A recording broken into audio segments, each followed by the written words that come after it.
ஆண்டவரும் அருமை இரட்சகருமாகிய இயேசு கிறிஸ்துவின் நல்ல நாமத்தினாலே யாவருக்கும் எனது அன்பின் வாழ்த்துக்களை தெரிவிக்கிறேன். நீங்க நல்லா இருப்பீங்க.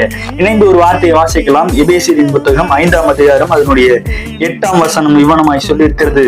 முக்காலத்தில் நீங்கள் அந்தகாரமாய் இருந்தீர்கள், இப்பொழுதோ கர்த்தருக்குள் வெளிச்சமாய் இருக்கிறீர்கள்.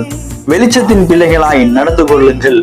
ஆம் தேவனுடைய ஜனமே, நீங்களும் நானும் ஆண்டவருடைய பிள்ளைகளா இருக்கிறோம். ஆண்டவர் நம்ம எதிர்பார்க்கிறார் என்ன அப்படின்னா, உங்களையும் என்னையும் பார்க்கிறதான புறஜாதி மக்கள் ஆண்டவரை பார்க்கக்கூடியவர்களாய் மாறணும் அப்படின்னா, அவர் நமக்கு அளித்திருக்கிறதான வெளிச்சத்தை அநேகருக்கு காண்பிக்கக்கூடியவர்களாய் மாறணும். அவர் நமக்குள் இருக்கும் பொழுது நீங்களும் நானும் ஆண்டவருக்காய் வெளிச்சத்தை அளிக்கக்கூடியவர்களாய், ஒரு பிரைட்டை கொடுக்கக்கூடியவர்களாய், காண்பிக்கக்கூடியவர்களாய் மாறுவோம். அந்த வெளிச்சத்தின் பிள்ளைகளாய் நடந்து கொண்டு அவருக்கு சாட்சியை வாழும் பொழுது நிச்சயமாகவே கர்த்தர் உங்களையும் என்னையும் ஆசீர்வதித்து அநேகருக்கு வெளிச்சமாய் மாற்றி ஆசீர்வாதமாய் வைப்பாராக. Have a good day.